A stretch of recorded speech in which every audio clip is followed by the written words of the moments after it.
Dan Ujczo is an international trade and customs lawyer with Dickinson Wright, who specializes in Canada-U.S. relations. He's served in both the Canadian and U.S. governments. He joins us from Columbus, Ohio. Mr. Ujczo, good to see you. Thanks for making time to speak with me today. Great to be with you, Peter. How close do you think we are to seeing Canada and the U.S. end their tariff war? Well, I think that's the question, right? It's less about politics and policy, and it's more about procedure. Ambassador McNaughton said a few weeks. I think the White House is talking a little bit more as part of its package for USMCA. And conventional wisdom here in the U.S. is we won't see USMCA or the new NAFTA, whichever name you prefer, advocacy really start until about the middle of April. We're waiting for a report from the International Trade Commission that's due April 19th, which happens to be Good Friday. So maybe there's a little bit of symbolism there one way or the other. And so I think Canada's trying to speed up that process. But I think for all intents and purposes, I think we're probably going later into the spring. Okay, tell me what you think will determine the timing of when the U.S. Finally lifts the tariffs. What do you think will actually do it, and why is it taking as long as it's taking? Well, one important thing is just on the policy side is the U.S. did have some policy objectives, was to close the back door allegedly for China through Canada and Mexico. And we, of course, now have the USMCA deal, which has some requirements. But Canada's also taken a significant number of steps domestically to shut that door. Again, reasonable minds may disagree about how much steel from China was coming in through Canada. But Canada's done a lot. So Canada's done everything that's been asked, that the U.S. asked it to do.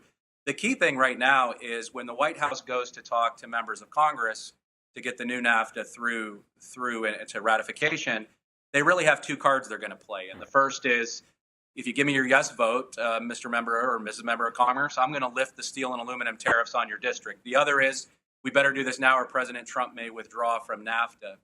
And what we're seeing is that the administration realizes that the withdrawal threat may backfire. So this is a key leverage point in terms of getting the deal through the U.S. Congress. What Canada's done is said, hey, we actually have another option for you. We can get this through our parliament pretty quickly, about the time that you, Mr. Lighthizer, Ambassador Lighthizer, will be talking to members of Congress, and you'll be able to say, hey, the Canadian government, they're passing this. They don't seem to have a problem with this deal. And for you Democrats, that's a liberal progressive government in Canada, and they don't have any problems with this deal. So we can help you out. Our parliament can be persuasive authority on the U.S. Congress, and we're going to see if that works. Yeah, all of that hinging, of course, as we heard the Minister of Transport from this country, Mark Garneau, say in Washington on the weekend, very difficult for the new trade deal to get ratified in Canada if the U.S. tariffs on steel and aluminum are still in place. So that's the message from Canada, that, yeah, we can make it happen quickly here, but the tariffs have to be gone, right? Absolutely, and we have to do it sooner rather than later. I mean, the earliest that Canada can consider the implementing legislation for the new NAFTA is the middle of March. And that, of course, with an election in Canada this year, the House will rise in June.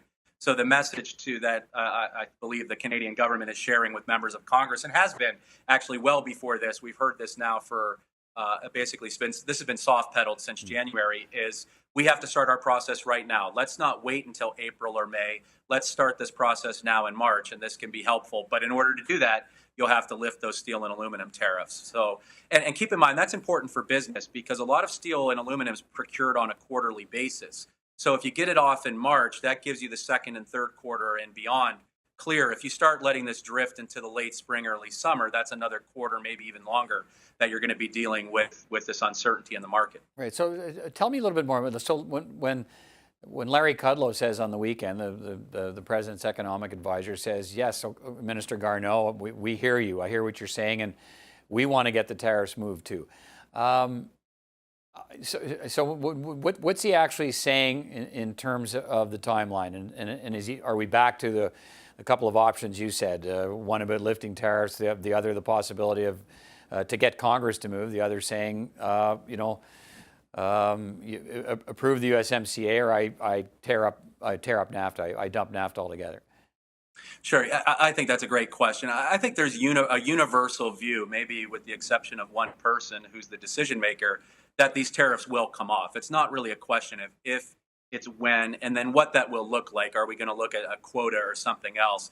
I think that's why when Larry Kudlow made that comment, he was very careful to say, first of all, not make a commitment on the timing, but also say it's part of a package of getting USMCA through Congress. And I think it goes back to the point that I raised just a moment ago. When Ambassador Lighthizer or other representatives of the White House are meeting from Congress, one of the sticks that they're going to use is say, or carrots in some cases, will be we lift these tariffs, the steel and aluminum tariffs, in exchange for your vote yes. And so I think the White House has been trying to keep this card and that play as long as they can. But there's increasing pressure from Congress. And I think if Canada's going to play this card, now's the time to do it. You can't. You can't win with a card that you don't play. And I think that's exactly what the ambassador and Minister Mark Garneau and others were doing over the past few weeks. And how firmly do you play that card? I mean, if Canada's message is clearly that there's a reluctance in this country to ratify the trade deal with the tariffs still in place, how does that factor into the thinking at the White House when Larry Kudlow says, yeah, we hear you, but has he heard enough, or should Canada keep pushing this and continue to put this in front of everybody they can in Washington? Well, I would absolutely continue pressing the issue. I mean, you only have one chance to do this, so I would keep pressing. But I think the message is a little bit different. It's not so much that Parliament won't pass it. It's actually that this can be helpful to the White House's efforts to get USMCA through by actually using that persuasive authority and saying, look, even the Canadians agree that USMCA is a good deal. So I think that's actually the message that is having greater resonance in Washington. Okay. Let me finish up here and pick up on something you said. Well, two things quickly here. I mean, how urgently is the tariff issue on the White House radar? There's lots of other trade issues the U.S. is dealing with. What else is taking space that may be slowing down the process here of how to get these tariffs lifted? Well, you hit the nail on the head again, Peter, China is taking all the attention. And of course, we're dealing with North Korea. Of course, we're still dealing with the votes on the wall and other issues. And there's always the looming issue of the Mueller investigation in Washington. So I think there is some optimism now that we are moving more toward the deal phase of trade and away from enforcement on all of the president's trade agenda. And so I think the next few weeks will really give us a better indication of whether this is going to be a continued March to Madness trade, maybe even March Madness, if you will, or if we're going to need to start calling May Day here. Because if we don't get this done in the next few weeks, we're really looking at May would be the earliest this would be resolved. And so, and I think that's another reason why you see the press in terms of the pressure building to get this done now. Because if this starts slipping into USMCA ratification time, we're really talking late spring when you start factoring holidays, when Congress is around, those kind of things in the spring. So that's really the pressure point right now. And look, members of Congress almost universally support lifting the tariffs on Canada. It's really just, again, a question of timing. Yeah, and let's finish on this. It's expected, I think, that some sort of quota on steel and aluminum will remain after the tariffs are lifted. What do you believe we'll see? I do think it'll be something that's a quota or a quota-like, some type of managed trade. I think the question's going to be at the threshold. I don't see either Mexico or Canada agreeing to something that would reduce current levels of production. I think the question's going to be, what is that threshold? How do you determine it? And then who actually gets to enforce it? Is it going to be something that's enforced by U.S. Customs at the border, or is it something where Canada and Mexico agree to these thresholds, and then each country and each country's industry figure out how to divide up that quota? And so I think the devilment is in the details, but we will see managed trade. I don't see a scenario where we come out without a quota type or something that looks like a quota. All right, Dan Ujczo, good to get your perspective on this. Good to talk to you, and we'll talk again. Likewise, great to be with you.